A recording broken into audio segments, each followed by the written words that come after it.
दोस्तों, नवरात्रि में बिना व्रत बिना पाठ के आपको संपूर्ण नवरात्रि का फल मिल जाएगा। यह वीडियो ध्यान से देखना। अगर आपने व्रत नहीं रखा है कोई बात नहीं, आपको परेशान नहीं होना है, क्योंकि कभी कभी हम काम के चलते या फिर ऑफिस वर्क होता है या कभी कभी कुछ ऐसे हम कामों में फंस जाते हैं जिसके कारण हम माता रानी के नवरात्रों में उनको टाइम नहीं दे पाते। तो आपको परेशान नहीं होना है। अगर आपने व्रत नहीं रखा है कोई बात नहीं, पूजा नहीं कर रहे हैं नवरात्रि में कोई बात नहीं। दोस्तों, बस ये एक काम आपको कर लेना है। नवरात्रि में जितने भी लोग पूजा पाठ करते हैं उससे भी आपको अधिक बढ़कर के फल प्राप्त होगा। तो ये वीडियो ध्यान से देखना। आज की जो मैं वीडियो बताऊंगा बहुत ही सुंदर है, ज्ञानवर्धक जानकारी है। इस प्रकार की जानकारी आप लाखों रुपए खर्च करेंगे फिर भी कोई नहीं बताने वाला। हमारे चैनल का मकसद है जनहित एवं जन कल्याण करना, इसलिए आप लोगों को इस प्रकार की अच्छी अच्छी जानकारी सिखाते हैं। तो आइए इस वीडियो में जानते हैं नवरात्रि में ऐसा कौन सा कार्य करने से बिना व्रत बिना पूजा या फिर बिना कन्या भोजन के सारे फल की प्राप्ति हो जाती है। मैं प्रमाणित जानकारी बताऊंगा। जो जानकारी बताऊंगा शास्त्रों के अनुसार लिखी हुई जानकारी बताऊंगा। और अगर आप भी माता रानी के सच्चे भक्त हैं, माता रानी को मानते हैं, माता रानी के प्रति आपकी आस्था है, माता रानी के प्रति आपका विश्वास है, तो आप कमेंट बॉक्स में जय माता दी जरूर लिखना। इस वीडियो को लाइक कर चैनल को सब्सक्राइब जरूर करना। और हाँ, कमेंट बॉक्स में अपनी राशि भी डाल दीजिएगा। यदि आपकी राशि के अनुसार हमारे पास कोई उपाय होगा तो वह आकर हम आपके कमेंट में रिप्लाई करके बता देंगे। चलिए, समय न रहते हुए मैं आप लोगों को जानकारी बताना चाहूंगा। देखिए, अगर आपने दुर्गा सप्तशती का सिद्ध कुंजिका स्तोत्र के बारे में थोड़ा बहुत अगर आपको जानकारी है तो उसमें लिखा होगा, आपने देखा होगा, न कवचम नार्गला स्तोत्रम कीलकम न रहस्यकम न सूक्तम नापि ध्यानम च न न्यासो न च वार्चनम। कुंजिका पाठ मात्रेण दुर्गा पाठ फलम लभेत अति गुह्यतरम देवी देवानाम अपि दुर्लभम। अर्थात भगवान शंकर माता पार्वती को बताते हैं कि ना कवच की जरूरत है, ना किसी भी प्रकार का कोई बढ़ा अनुष्ठान करने की जरूरत है, ना पूजा पाठ करने की जरूरत है। केवल सच्चे मन से अगर नवरात्रि के समय में कोई भी व्यक्ति पूरे मन के साथ, पूरे विश्वास के साथ, सच्ची लगन आस्था के साथ अगर दुर्गा सप्तशती में वर्णित सिद्ध कुंजिका स्रोत का पाठ कर लेता है तो संपूर्ण दुर्गा पाठ का फल उन्हें प्राप्त हो जाता है। जो भी आप व्रत रखते हैं माता रानी के लिए, आप चाहते हैं कि माता रानी का आपके ऊपर आशीर्वाद प्राप्त हो, माता रानी की कृपा मिले। आपकी कोई अधूरी मनोकामना है, वो चाहते हैं आपकी अधूरी मनोकामना पूर्ण हो जाए। सरकारी नौकरी हेतु पितृदोष, राहु दोष, मंगल दोष, कर्ज दोष, शनि दोष, कर्ज का दोष, गरीबों का दोष मात्र पल भर में दूर होगा। तो अगर आपने नवरात्रि का व्रत रखा है तो वो सारे फल अगर आप चाहते हैं और उसका 1000 गुना फल प्राप्त हो जाए तो नवरात्रि के समय में दुर्गा सप्तशती का पाठ जरूर करना। और जो लोग नवरात्रि का व्रत नहीं रखे हैं, किसी कारणवश उन्हें टाइम नहीं मिल पाया है, ऐसे व्यक्ति दुर्गा सप्तशती में वर्णित सिद्ध कुंजिका स्रोत का पाठ जरूर करना।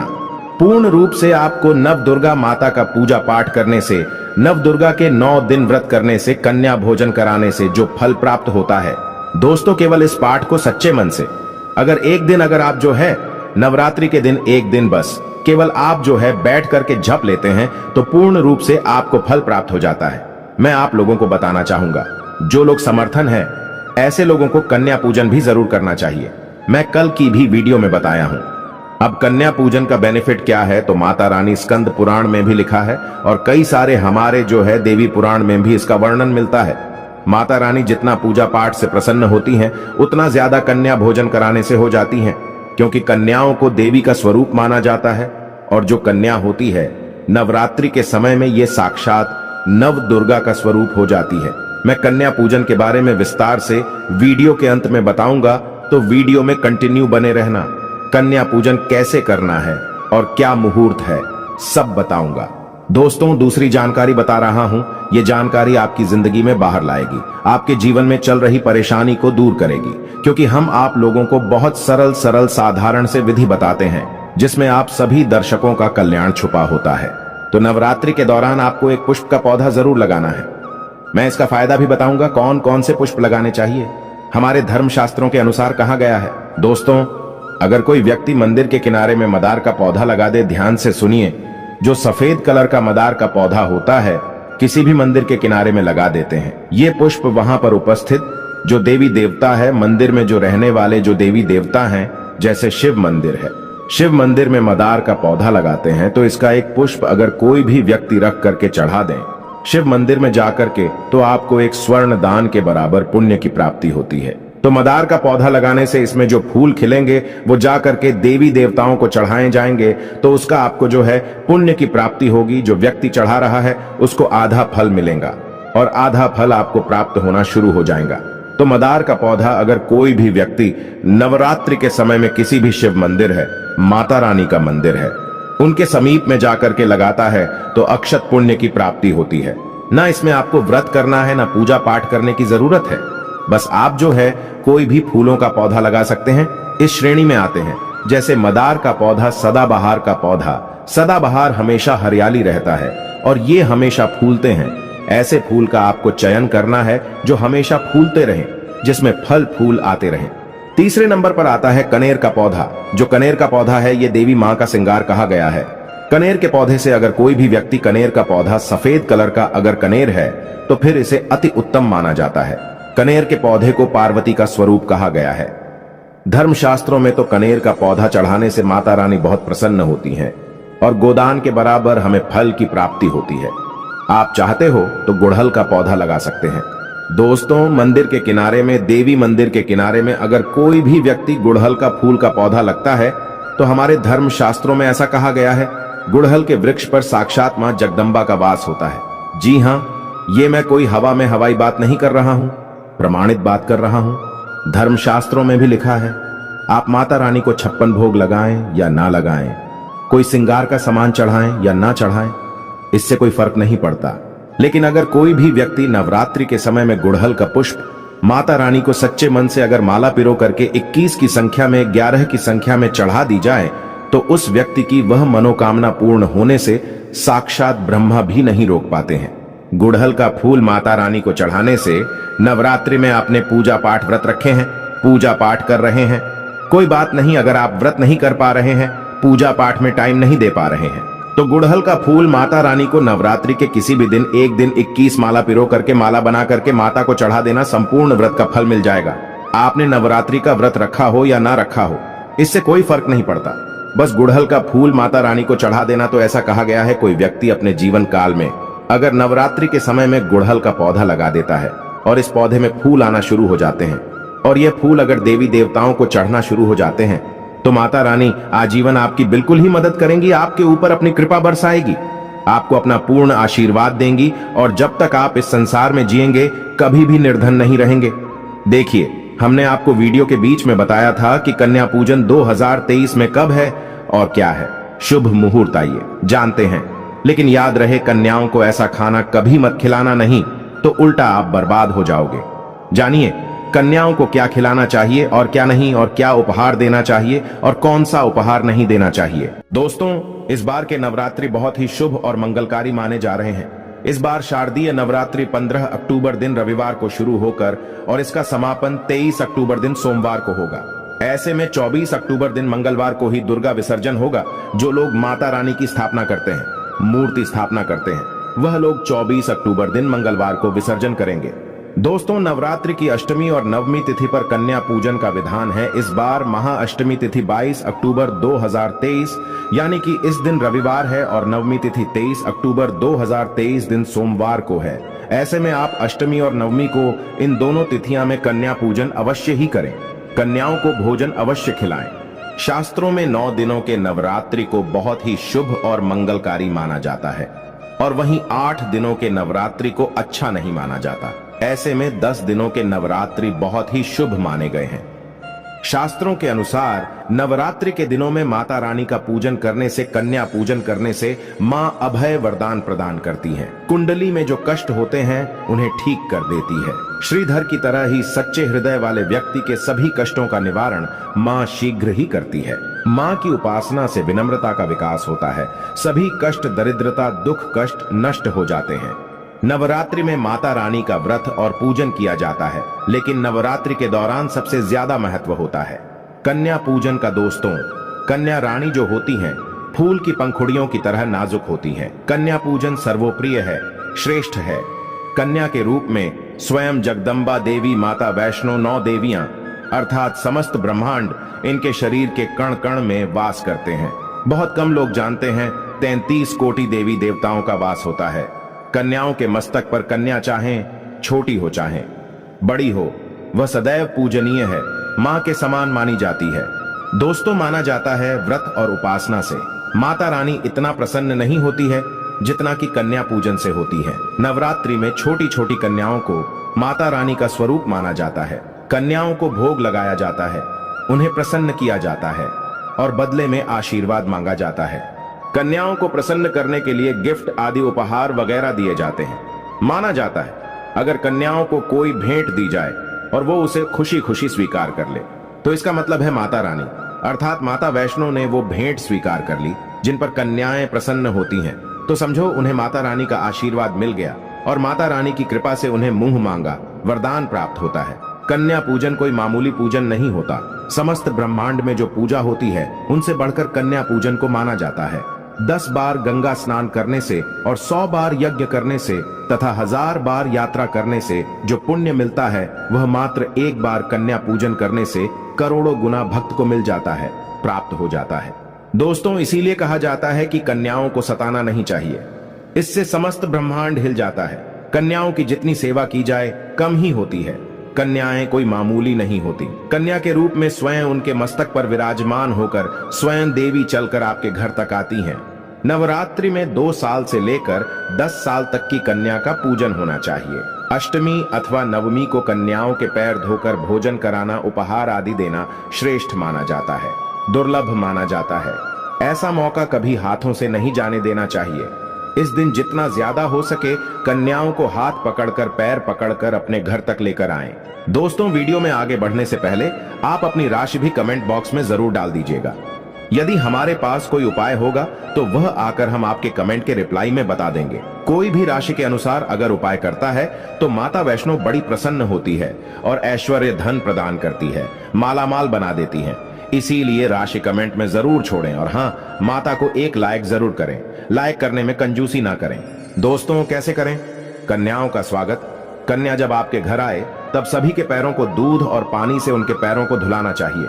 खासकर मर्दों को कन्याओं के पर आवश्यक धोने चाहिए, इससे मैया वैष्णो प्रसन्न होती हैं। दोस्तों, फिर उसके बाद कन्याओं को किसी साफ जगह पर जमीन पर कपड़ा बिछाकर बैठाना चाहिए। उनके माथे पर अक्षत, फूल और कुमकुम लगाना चाहिए। फिर उसके बाद भोजन ग्रहण करवाना चाहिए।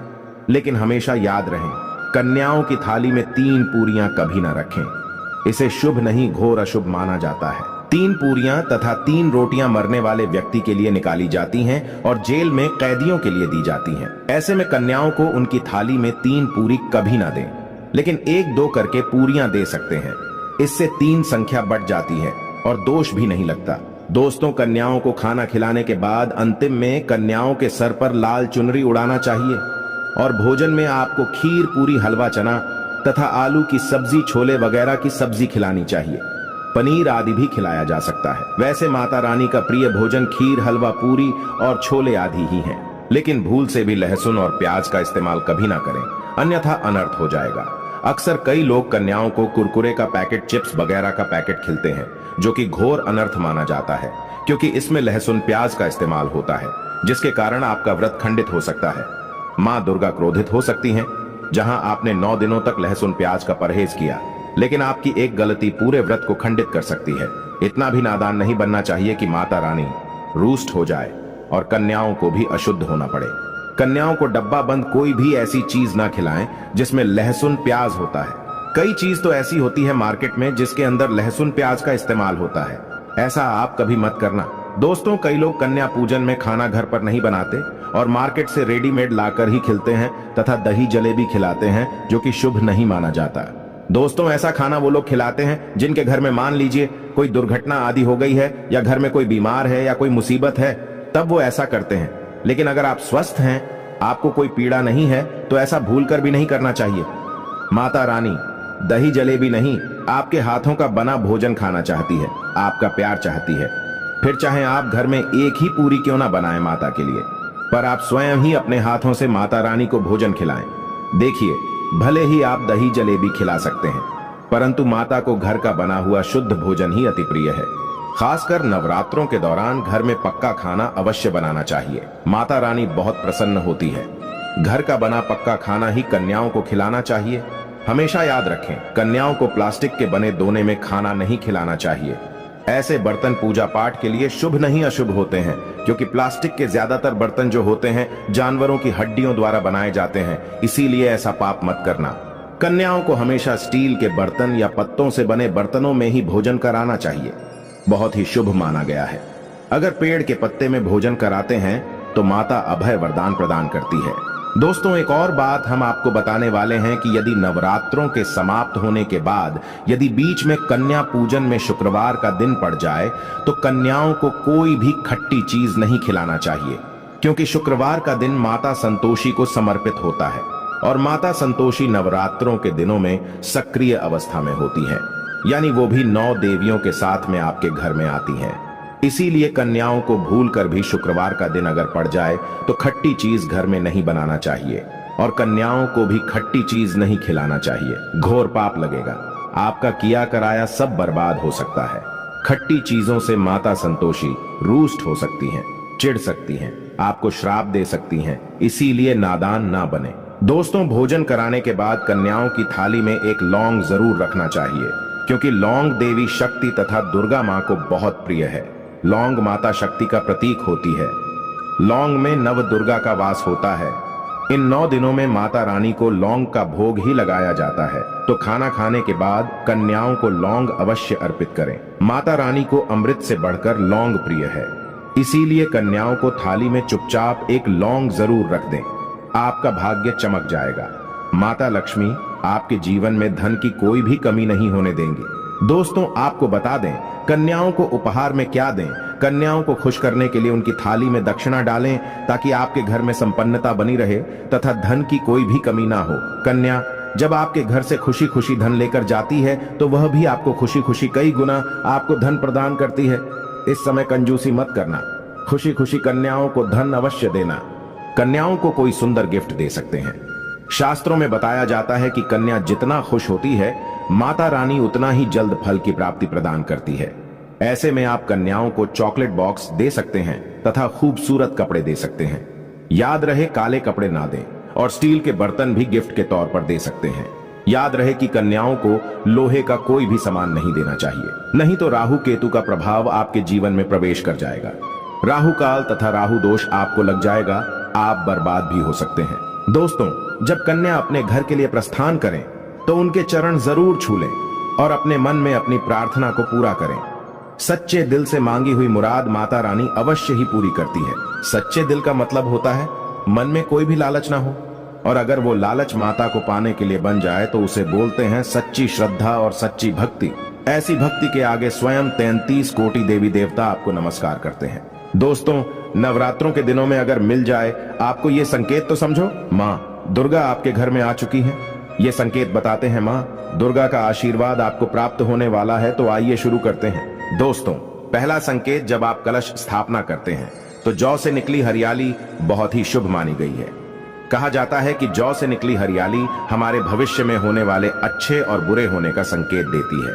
ये सभी बातें हमारे आने वाले साल का भविष्य बताती हैं। यदि आपने जौ बोए हैं और वो किसी कारणवश नहीं हो पाए हैं तो ये संकेत बड़ा ही मनहूस माना गया है।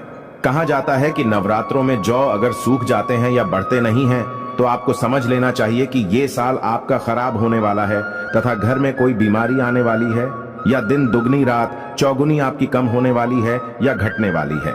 दोस्तों, ये धन हानि का संकेत माना गया है, क्योंकि आपने कोई ना कोई गलती ऐसी कर दी होगी जिसके कारण माता रानी नाराज हो गई हैं।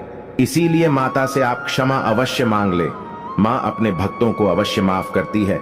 एक माँ ही होती है जो अपने बेटे को, अपने लाल को हर गलती पर माफ करती है, लेकिन ऐसा बेटा किस काम का जो माँ से माफी ना मांगे। इसीलिए माता रानी से अपनी गलती की माफी अवश्य मांग लें। मैया वैष्णो अपने भक्तों को कभी निराश ही नहीं करती, बल्कि उन्हें धन धान्य से और खुशियों से परिपूर्ण बना देती है। और दोस्तों, यदि जौ हरे भरे हो जाते हैं तो ये शुभ संकेत होता है। इससे आने वाले समय में आपको बहुत ज्यादा ही धन लाभ होगा। माना जाता है कि 1 रुपए का सिक्का या चांदी का कोई भी सिक्का जौ के बीचों बीच में अगर मिट्टी में दबा दिया जाए तो घर में सुख समृद्धि आती है, माता लक्ष्मी दौड़ी दौड़ी चली आती है। जौ के अंदर हमेशा 1 रुपए का सिक्का अवश्य डालना चाहिए। जौ को खाली नहीं रखना चाहिए, उसमें धन वगैरह अवश्य डालना चाहिए। इससे माता का आशीर्वाद सदैव परिवार पर बना रहता है और जीवन में कोई भी संकट नहीं आता। खाली जौ मतलब धन भी खाली, खुशियां भी खाली ही मिलेंगी।